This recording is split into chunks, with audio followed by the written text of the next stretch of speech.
ايش؟ بنت عمرها 14 سنة؟ كيف؟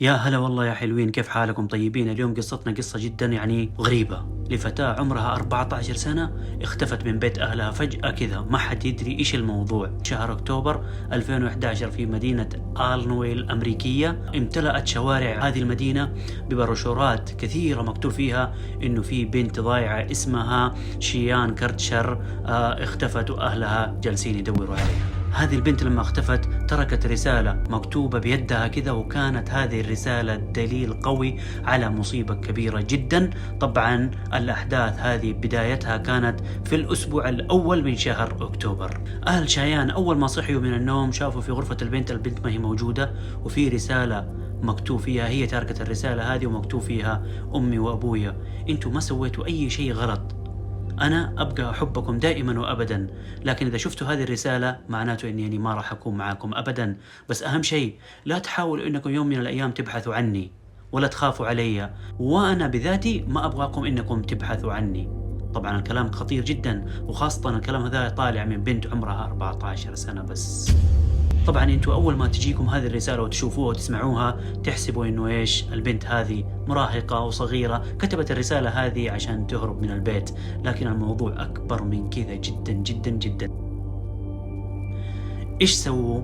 الاهل اول ما شافوا الرسالة هذه راحوا بلغوا الشرطة وسلموا الرسالة للشرطة. الشرطة اخذت الرسالة وقرأوها واعطوها لخبراء تحليل الخطوط. اخذوا الخبراء قام يفحصوا هذا الخط، لقيوا انه فعلا الخط هذا مكتوب بيد البنت نفسها، وانها مو تحت اي توتر واي تهديد، كتبت هذه الرسالة بكل هدوء وسكينة. طبعا من خلال التحقيقات ومن خلال مراجعة الفيديوهات اكتشفوا انه الام اصلا مطلقة والبنت عايشة مع زوج ابوها اللي امها متزوجة هذا الرجل. طبعا هذا الرجل جدا مهم في لغز هذه القضية وفي حل هذه القضية. الرجال هذا اسمه شيري. طبعا الشرطة هنا قامت بدورها وقامت راح تتحقق وتبحث عن اي شيء يوصلهم لهذه البنت. قاموا في الاحياء القريبة يدوروا ويبحثوا، ما حصلوا اي حاجة. جاوا في بيت البنت قاموا يدوروا، لقيوا لابتوب خاص بالبنت وجلسوا يدوروا في اللابتوب، لقوا انه عندها حساب في اليوتيوب وتنزل فيها المقاطع. ايضا اكتشفوا ان عندها اكثر من حساب في اليوتيوب، ولكن ايضا عندها برامج تواصل تانية وتنزل فيها المقاطع. من خلال المقاطع ومراجعة المقاطع عرفنا ايضا انه البنت هذه اصلا ساكنة مع امها اسمها لاري، وزوج امها اسمه شيري. طبعا البنت كانت عارفة انه هذا مو اصلا ابوها الحقيقي، بس كانت هي تتعامل بالموضوع بشكل طبيعي جدا على اساس انه ابوها. طبعا نسيت اقول لكم انه الشرطة لما جات تبحث في بيت البنت اكتشفوا جدا انه البيت وسخان ومتسق بشكل قوي، ما يمكن انه اي انسان يعيش في هذا البيت، فما بالك باربعة وخمسة اشخاص. لكن المفاجأة الكبرى اللي كانت انه ملابس البنت واغراض البنت وجوال البنت وحذاء البنت، كل الأغراض هذه كانت موجودة في البيت. فهنا استغربوا جدا انه كيف كل هذه الاشياء موجودة في البيت، بحكم ان البنت هربت من البيت. اي شخص يهرب من البيت لازم ياخذ اغراضه معاه، لكن البنت اغراضها كلها موجودة في البيت.